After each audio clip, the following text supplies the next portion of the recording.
আমাদের সমাজে এমন তরুণ অথবা বৃদ্ধ মানুষ রয়েছেন যারা ব্যর্থ হয়েছেন। ব্যর্থতাও জীবনেরই অংশ। আপনি কোনো পরীক্ষায় অকৃতকার্য হলেন, এটা ঘটতেই পারে। চাকুরির পরীক্ষায় ব্যর্থ হলেন, এটা ঘটতেই পারে। আপনি ধর্ম পালনে ব্যর্থ হতে পারেন।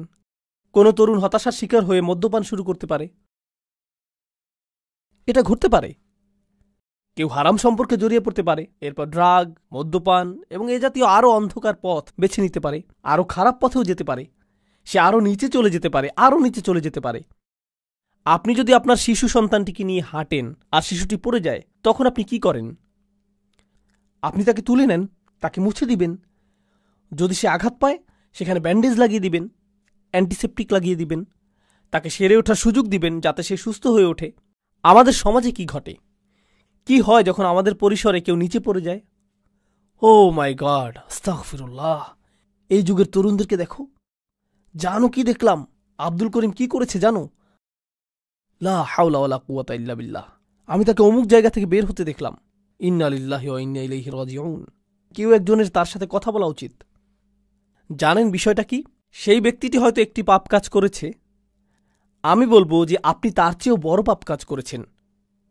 সেটা যদি আল্লাহর বিরুদ্ধে করা অপরাধ হয়ে থাকে, আপনিও তো নিজের মুখ ব্যবহার করে অন্য মানুষের সামনে অপর এক ভাইয়ের মর্যাদা নষ্ট করেছেন। আর আস্তাগফিরুল্লাহ বলছেন যেন আপনি প্রকৃতই তার ভালো চাইছেন। কারণ আপনি যদি প্রকৃতই ভালো চাইতেন, প্রথমত আপনার মুখ বন্ধ থাকত, আর একমাত্র তখন এটা খুলত যখন আপনি তার কাছে গিয়ে তাকে জড়িয়ে ধরে বলতেন, যদি কখনো প্রয়োজন হয় আপনার কথা শোনার জন্য আমি সদা প্রস্তুত, আর আমি মারা গেলেও আপনার এই গোপনীয়তা প্রকাশ করব না। সেটাই হতো ভ্রাতৃত্ব সুলভ আচরণ। এখন যা করছেন তা ভ্রাতৃত্ব নয়। আমি আমাদের তরুণদের নিয়ে উদ্বিগ্ন। এটা ভ্রাতৃত্ব না। আমি জানি না এটা কি, তবে কমপক্ষে এটা যে অগোচরে আক্রমণ সেটা তো বলাই যায়। কিন্তু এই বাস্তবতাটি আমি আমার জন্য সৃষ্টি করেছি। তারপর আমরা এই কথা বলার ধৃষ্টতা দেখাই যে উম্মাহ কেন ঐক্যবদ্ধ নয়? কোটি কোটি মানুষ রয়েছে। আরে ভাই, আপনি কি আমাদের 1 ডজন মানুষকে ঐক্যবদ্ধ দেখাতে পারবেন? 2 ডজনকে দেখাতে পারবেন? কোটি কোটি মানুষের একতা নিয়ে কথা বলার আগে কয়েকশো ঐক্যবদ্ধ মুসলিম দেখাতে পারবেন? তো আসলে এখন আমরা দেখি সাহাবীগণ কেমন ছিলেন এবং কোরআন কেন তাদেরকে এত প্রশংসা করেছে। এটি হলো কোরআনের সবচেয়ে চমৎকার স্থানগুলোর একটি। খুবই সংক্ষেপে আমি আপনাদেরকে ঘটনাগুলো বলবো। খাইবারে রাসূল সাল্লাল্লাহু আলাইহি সাল্লামকে উল্লেখযোগ্য একটা বিজয় প্রদান করা হয়েছিল। খাইবারের আগে মুসলিমরা মূলত ছিল দেউলিয়া, তাদের কোনো অর্থ সম্পদ ছিল না। খাইবারের পরে আকস্মিকভাবে তারা কোটিপতি হয়ে গেলেন। কোটি কোটি টাকা আসতে লাগলো। এখনকার সময়ের অর্থের মাপকাঠিতে হিসেব করলে কোটি কোটি টাকার আবাসন, কৃষিভূমি, পুনরাবর্তিত মুনাফা, এই সব কিছু আকস্মিকভাবে মদিনায় চলে আসলো। আর এটা ঘটার ঠিক আগেও মুসলিমরা কোনো রকমে টিকে ছিল। হাদিসে এমন বর্ণনা এসেছে যে রাসূল সাল্লাল্লাহু আলাইহি সাল্লামের কন্যা 2-3 দিন যাবৎ অনাহারে থাকা সত্ত্বেও তার নিজের কন্যাকে ফিরিয়ে দিতে হয়েছিল, কারণ তার কাছেও খাবারের কিছু ছিল না, আর তিনি তার পেটে পাথর বেঁধে রাখতেন ক্ষুধার যন্ত্রণা লাঘবের জন্য। এরকমই ছিল মুসলিমদের অবস্থা। তিনি ছিলেন মদিনার রাষ্ট্রনায়ক আর অনাহারে দিন কাটত। আর তারপর খাইবারের পরে আকস্মিকভাবে কোটি কোটি টাকা আসতে শুরু করলো। এখন এই বিষয়টি নিয়ে এক মুহূর্ত চিন্তা করুন। মুহাজিরগণ মক্কা থেকে এসেছিলেন, তাই না? তারা সব কিছু পিছনে ফেলে এসেছিলেন। কিন্তু মদিনার মানুষেরা প্রথম থেকেই দরিদ্র। তারা ধনী ছিলেন না। তাদের 3টা শয়নকক্ষ বিশিষ্ট ঘর ছিল না, 2টা শয়নকক্ষ বিশিষ্ট ঘরও ছিল না, তাদের এমনকি শয়নকক্ষও ছিল না। কিন্তু এখন এই মানুষগুলো সব আসলো, আর তাদেরও কোথাও থাকতে হবে। তখন আনসারগণ কি করলেন? মদিনার আনসারগণ যা করলেন, তারা মুহাজিরদেরকে তাদের বাড়িতেই থাকতে দিলেন। তাদের নিজেদেরই তো যথেষ্ট খাবার ছিল না, এখন আরও কিছু ক্ষুধার্ত মুখ তাদের সাথে যুক্ত হলো। বুঝতে পারছেন তো? এই মানুষগুলোর আগমন প্রচুর অর্থনৈতিক চাপ তৈরি করলো। এর উপরে এই অর্থনৈতিক চাপই একমাত্র বিষয় ছিল না। রাসূল সাল্লাল্লাহু আলাইহি সাল্লামের মদিনায় আগমনের 6 মাস পরেই তারা যুদ্ধের প্রস্তুতি শুরু করলেন।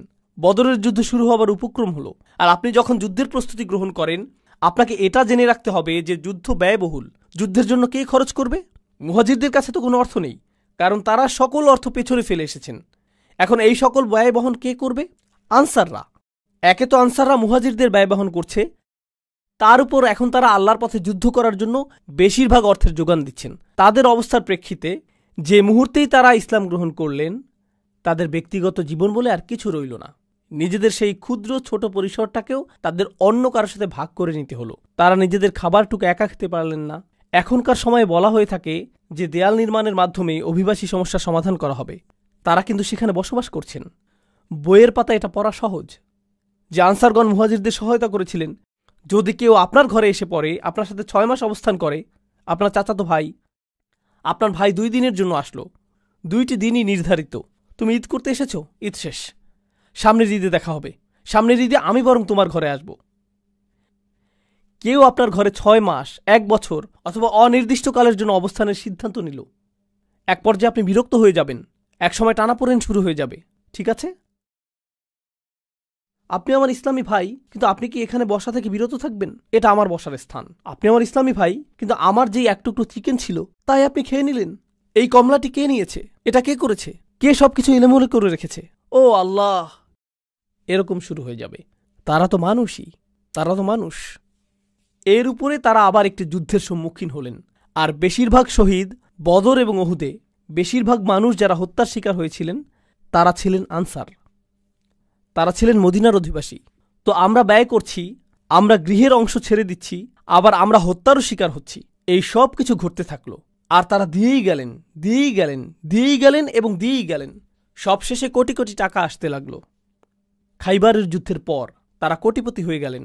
আমি যদি আনসারি হতাম, আমি তা না, আমি এখানে আমার কল্পনাকে ব্যবহার করছি, যদি আমি আনসারদের একজন হতাম, আমি বলতাম কুছ তো বাপাস মিলে, কিছুটা হলেও তো ফেরত পাবো। আমি ঘোষণার জন্য অপেক্ষা করছি, কারণ আমি অর্থ ব্যয় করেছি, নিজের বাসস্থানের অংশ দান করেছি, কিছুটা তো ফেরত পাবো, যেহেতু গনিমতের এই সম্পদ আমরা লাভ করেছি।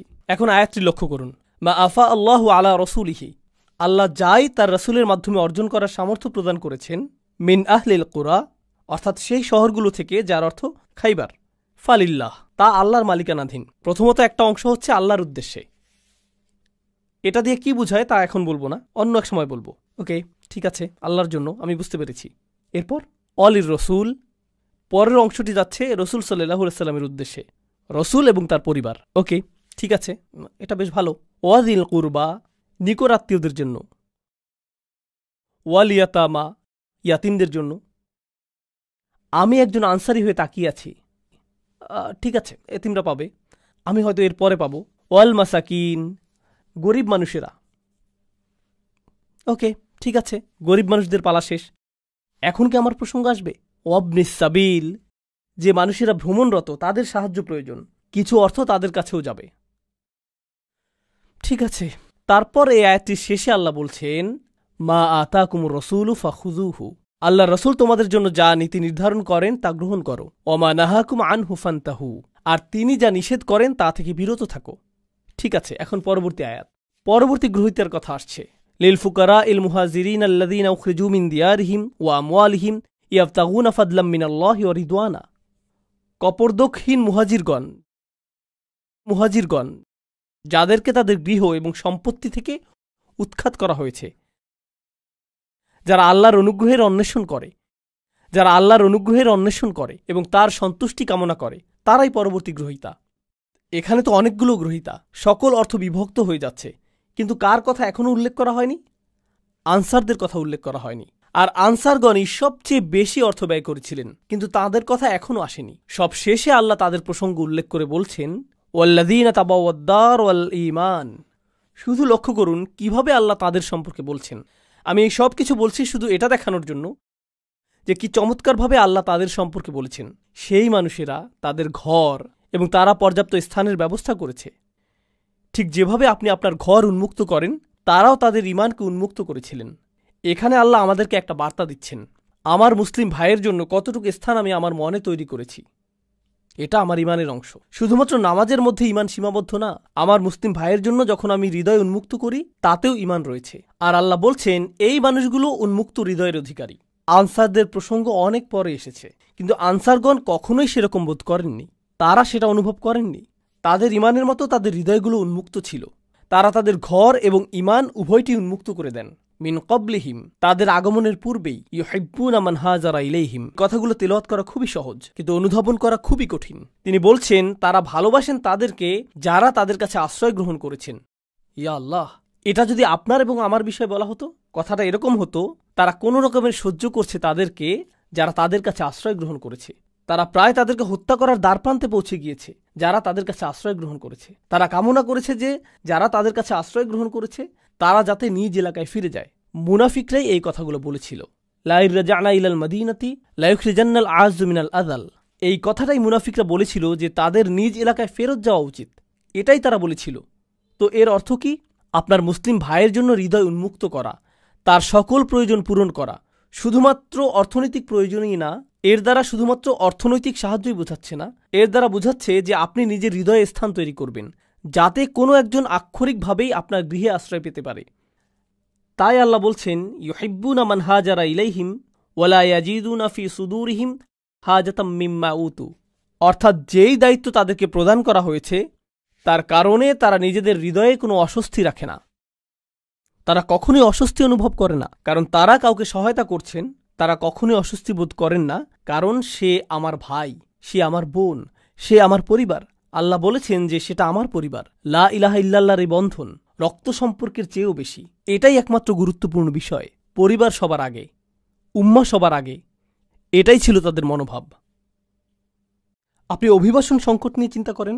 আমরা যেহেতু আমেরিকায় বসবাস করছি, আমরা চিন্তা করি মেক্সিকান অভিবাসীদের কথা, অবৈধ অভিবাসী এবং শরণার্থীদের কথা, তাই না? মুসলিম বিশ্বে যান, পাকিস্তানে যান, সেখানে আফগানি অভিবাসীরা রয়েছেন। মালয়েশিয়াতে যান, সেখানে ভারতীয় অভিবাসীরা রয়েছেন, ভারতীয় মুসলিম। বিভিন্ন মুসলিম দেশে যান, সেখানে অন্য দেশের মুসলিম অভিবাসী রয়েছেন। তুরস্কে যান, সেখানে সিরিয়ান অভিবাসী রয়েছেন। আর তারা উভয়ই মুসলিম, তারা উভয়ই মুসলিম। সেখানে বক্তব্যটি কি? মুসলিমদের মনোভাব সেই মুসলিমদের প্রতি যারা তাদের কাছে স্থানান্তরিত হয়েছে, সেই মনোভাবটা কেমন? এই সকল স্থানে এবং অন্য আরও স্থানে ট্রাম্প যেভাবে অভিবাসীদের নিয়ে কথা বলে, তারাও তাদের সম্পর্কে ঠিক সেভাবেই কথা বলে। প্রকৃতপক্ষে তারা এর চেয়েও খারাপভাবে কথা বলে। ট্রাম্প বরং উত্তম বলে। সেই ব্যবহার লক্ষ্য করুন এবং লক্ষ্য করুন যে কোরআন কি বলছে। ইউহিব্বুনা মান হাজারা ইলাইহিম। মুসলিম বিশ্বেই অন্য মুসলিম দেশ থেকে আগত কত হাজার মানুষকে সীমানায় আটকে দেয়া হয়েছে। সেখানে তারা মূলত ক্যাম্পে বসবাস করছেন, তারা এমনকি ভেতরেও প্রবেশ করতে পারছেন না। আর তারা প্রজন্মান্তরে সেখানে রয়েছেন। শিশুরাও একই ক্যাম্পগুলোতেই জন্মেছে এবং বেড়ে উঠছে। ওয়ালা ইয়াজিদুনা ফি সুদুরিহিম হাজাতাম মিম্মা উতু ওয়া ইউসিরুনা আলা আনফুসিহিম ওয়ালাউ কানা বিহিম খাসাসা। তারা নিজেদের উপর অন্যদেরকে প্রাধান্য দেয়, যদিও তারা নিজেরা অভুক্ত অবস্থায় থাকে। তারা নিজেদের উপরে অন্যদেরকে অগ্রাধিকার দেয়। তারা অন্যদের জন্য নিজেদের প্রয়োজনকে তুচ্ছ করে দেখেন, যদিও তারা অনাহারে থাকেন। এটা বেশ উঁচু মানদণ্ড। আল্লাহ বর্ণনা দিচ্ছেন যে পরিমাণ অর্থ এসেছে তা নির্ধারিত আল্লাহর জন্য, রাসূলের জন্য, দরিদ্র কপরদক্ষিণ মানুষদের জন্য, মুহাজিরদের জন্য। আর তারপর তিনি আনসারদের কথা অসাধারণভাবে বর্ণনা করলেন। এত দীর্ঘ আয়াত উৎসর্গকৃত হয়েছে শুধুমাত্র আনসারদের জন্য আর তাদের কৃতকর্মের জন্য। আর তিনি শেষ করেছেন এই বলে যে ওমা ইউকা শুহা নাফসিহি ফাউলাইকা হুমুল মুফলিহুন। যে নিজেকে লোভ ও স্বার্থপরতা থেকে রক্ষা করতে পারবে সেই সফল। আমার সুরক্ষা প্রয়োজন আমার নিজের একটা অংশ থেকে। আমার নিজের ভিতরে রয়েছে লোভ এবং স্বার্থপরতা, আমাদের সকলের মধ্যে এটা রয়েছে। আল্লাহ বলেছেন আমাদের ভেতরে শুহ রয়েছে আর আমাদের সুরক্ষা প্রয়োজন শুধুমাত্র শয়তানের কাছ থেকেই না, আমার সুরক্ষা প্রয়োজন আমার নিজের শুহ থেকেও। যে সকল মানুষ তাদের ভিতরের এই দুর্বলতা থেকে মুক্ত হতে পারবে তারাই সাফল্য অর্জন করবে। ফাউলাইকা হুমুল মুফলিহুন। আমি চাই যে আমি নিজে এবং আপনারা আমাদের নিজস্ব পরিসরে পুনরায় চিন্তা করা শুরু করি যে ঐক্য অর্থ আসলে কি। কারণ কোরআনে বর্ণিত ঐক্য হল নিজের ভেতরে অনুভূত ঐক্য। এটা সেরকম ঐক্য না যা শুধু বাহ্যিকভাবে দেখতে ঐক্যের মতো। এটা ঐক্য না যে আমরা একই রকম কথা বলি, অথবা আমরা একই রকম পোশাক পরি, অথবা আমরা একই মাযহাব অনুসরণ করি তাই আমরা ঐক্যবদ্ধ, আমাদের দাড়ির দৈর্ঘ্য সমান তাই আমরা ঐক্যবদ্ধ, অথবা আমাদের কাপড় সমান মাপে টাকনুর উপর থাকে তাই আমরা ঐক্যবদ্ধ, আমরা একই বক্তার আলোচনা শুনি তাই আমরা ঐক্যবদ্ধ। এগুলো সবই অযৌক্তিক, এগুলো সবই অর্থহীন। প্রকৃত ঐক্য হল যখনই আপনি কোনো মুসলিম ভাইকে দেখেন, যেই মুহূর্তে তিনি আপনাকে সালাম দেন অন্য সকল প্রতিবন্ধকতা অদৃশ্য হয়ে যায়। ওয়ালা তাকুলু লিমান আলকা ইলাইকুমুস সালামা লাস্তা মুমিনান। এটুকুই যথেষ্ট। তারা আপনার ভাই, আপনি তাদের জন্য সদা প্রস্তুত, তারা আপনার জন্য সদা প্রস্তুত।